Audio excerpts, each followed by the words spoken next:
Blessings, beloved. I am Mama Pam, aka Pamela Dobson, and I do read the Word of God, beloved, 7 minutes every day, so you do not have to read. My necklace hidden under it. There you go. Look at that pretty little bling. Anyway, it is around about 10:30, 11 o'clock on Sunday night. I didn't get to read done. I just got in. But I'm getting ready to do this read. Yes, I am, because I'm supposed to. All right, let me hurry up and get into it so I can lay my body down. So we have 21-minute read on Ezekiel, the 31st chapter, and how many pages on 30? It's 3 minutes a page. So on 30, we got 7, 14, 21. So we got about 40 minutes. Come on, let's get into it. Praise God. Ezekiel, the 31st chapter. Egypt will fall as Assyria before. The glory of the mighty tree. So verses 1 through 2, introduction to the prophecy regarding Egypt. In the 11th year, in the 3rd month, on the 1st day, this first prophecy of Ezekiel against Egypt was also given on a specific date. As a prophecy starting in Ezekiel 30:20, this one came in the 11th year, about 2 months after the one. About 2 months after that one. This was only about 1 month before the final catastrophic fall of Jerusalem. In just a matter of a few weeks, Jerusalem will fall to the Babylonians. In the allegory of the tree, Ezekiel helps Judah to see its fate from a more universal perspective. Judah is not the only nation that stands under divine judgment. No king and no nation can escape that judgment, not even Egypt. Say to Pharaoh, king of Egypt, and to his multitude. So this word was given to Egypt, both her ruler and her people. As the prophecy develops, it will focus on Assyria, but as an example of and warning to Egypt. Hold on, I'll be right back. Okay, I had to go do something with my hair and with my lips. Now I look better. 2 through 6, the strength and greatness of the tree, Assyria. Whom are ye like in your greatness? The history and stature of Egypt gave clear evidence of their greatness. In Ezekiel's day, Egypt had stood as a mighty kingdom for thousands of years. Yet God found an example to teach Egypt, described in the following lines. Indeed, Assyria was a cedar in Lebanon. Using the figure of a great tree, as also in Ezekiel 17, God here used the empire of Assyria to teach Egypt how he could establish a great power and then bring it down in judgment. So Assyria was in the near past a great empire. A few commentaries such as Poole, Trapp, Clark, and Taylor believe that Ezekiel actually had in mind Assyria of the distant past, in the days of Nimrod and the Tower of Babel, Genesis 11. This is unlikely, yet the sins of that early kingdom were the same sins that God judged latter Assyria for and would soon judge Egypt for. Some others, such as Morgan, believe that word we translates Assyria in Ezekiel 31:3 is better translated as a tree, and the entire reference is to Egypt, and the recently past empire of Assyria is not in view at all. This is a remote possibility. Therefore, it is best to regard this as a description of Assyria, which also spoke directly to Egypt. God spoke about Assyria and to Egypt, and did so in ideas that were true of them both. Egypt should learn from Assyria. The context requires a symbol of imperial greatness with which Egypt could be compared. No standard would have been more suitable than Assyria, whose memory would surely still have been alive in the minds of Ezekiel and his hearers. After all, this great cedar had been felled within their lifetime.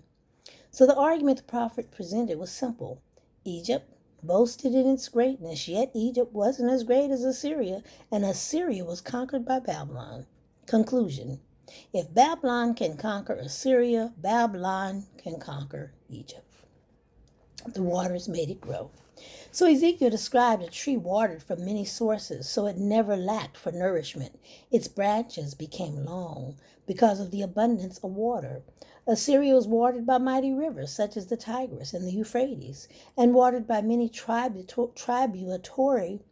tributary nations. The description also fit for Nile-sustained Egypt.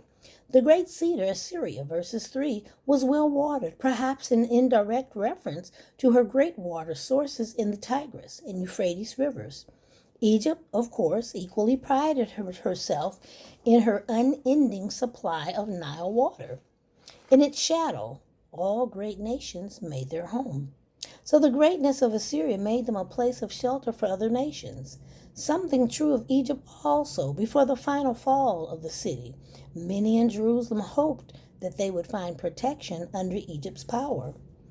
What Adam Clarke wrote of the Egyptians was also true of the Assyrians. By means of the different nations under the Egyptians, that government became very opulent. These nations are represented as fowls and beasts, taking shelter under the protection of this great political Egyptian tree. Verses 7 through 9. The incomparable greatness of the mighty tree of Assyria. Thus it was beautiful in greatness and in the length of its branches. Assyria was noted not only for its power, but also for its beauty and the broad reach of their influence. What was true of the already fallen empire of Assyria was also true of the soon-to-be judged Egypt. No tree in the garden of God was like it in beauty. God represented the other nations of the world as other trees, such as cedars or the fir or the chestnut. None of them compared to Assyria in its day. Yet even this was the work of God. God said, I made it beautiful. I made it beautiful. Reminds the hearer that, like trees in the garden, the great cedar's glory is not of its own making. Yahweh God has endowed it with the kind of superlative beauty that would evoke jealousy among all the other trees in the garden. The ruin of the mighty tree. 10 through 12, directed by God, foreigners cut down the mighty tree of Assyria. So the mighty tree of Assyria became proud and arrogant. God would judge and humble them through the hand of the mighty one of the nations, Nebuchadnezzar. God would use the same mighty one to bring judgment to Egypt. But in verses 10, we detect once more the satanic impulse to pride. Verses 28 and 17. And so Egypt in her turn has to be brought low. Now you shall hear the sin and the fall of this great kingdom of Assyria. His mind could no longer bear so great prosperity. He lifts up himself and in his pride forgets God, who lifted him up and will cast him down. Aliens, the most terrible of the nations, have cut it down. God brought a foreign army as his lumberjack against Assyria, and they cut down its greatness. He would do the same to Egypt. Each would no longer be a shadow of refuge for all the peoples of the earth. They are portrayed as rough lumberjacks who chop the tree down and leave it lying on the mountains, its broken branches strewn up in the mountains, valleys, and ravines of the land. It's worthy of notice that Nebuchadnezzar, in the first year of his reign, rendered himself master of Nineveh, the capital of the Assyrian Empire. So this happened about 20 years before Ezekiel delivered this prophecy on this account. The association of Egypt with Assyria can also be seen in light of the timing of this prophecy. Just before the final fall of Jerusalem, when some in Jerusalem still looked to Egypt for help, Assyria was a great power, but an enemy to Judah and no friend. Egypt would also be of no help at all to Judah, especially in the last days before the Babylonian conquest.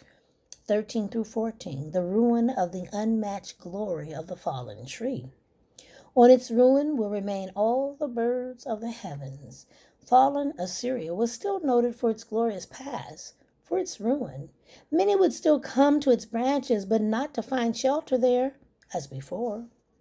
So this dead body shall want decent burial, as afterward did great Alexander, great Pompey's of William the Conqueror's, Richard III, so that no trees by the waters may ever again exalt themselves. So God would use his dealings with the Assyrians to be a lesson to all the nations of the world. If they would listen, they would see what happens to a great power when it becomes proud and arrogant. Let this ruin fallen upon Egypt teach all the nations that shall hear of it to be humble, because however elevated, God can soon bring them down. And pride and arrogance, either in states or individuals, have the peculiar adherents of God. Pride does not suit the sons of men. It it made devils of angels and makes fiends of men. Talking about pride. They've all been delivered to death. So God would teach the nations that they were all under the power of death, that each of them were mortal and would have a day of reckoning before the God of all creation. Sennacherib had a statute set up in Egypt, said Herodotus, with this inscription, "Let him that looketh upon my misery learn to be modest and to fear God." God had an educated purpose in the fall of Assyria to teach the nations the folly of striving for earthly might. The ultimate objective of the judgment was to deter others from the same disastrous course. Down to the pit. That place is the great leveler. All are equal in Sheol. When it reaches the abode of the dead, Egypt must accept its solidarity with other less important nations. Death is the great equalizer and the surest antidote to an excess of ambition. 15 through 17, mourning and fear because of the fall of the mighty tree of Assyria.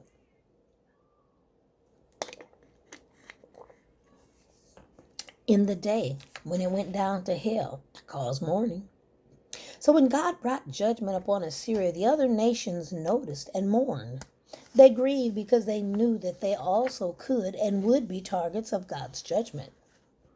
The proud king is seen passing to Sheol, the underworld of the dead, and commotion is caused there by his coming. And the other fallen ones find satisfaction in that he too is brought low. No matter how high and mighty a tree may have been during its earthly existence, in death all are equal. The glorious cedar may have evoked jealousy in its earthly life in verse 9, but in Sheol it has nothing to be envied. All are on the same level in death. Ain't that true? When a man died, whoever it is, the billionaire when he died, he dead. The homeless man when he died, he dead. The baby when it died, it's dead. The older senior citizen when they die, they dead. So dead is dead. Death makes everybody equal. I restrained its rivers. Using the symbol of the tree and the reason of its great size and strength, God cut off the supply of water to the tree.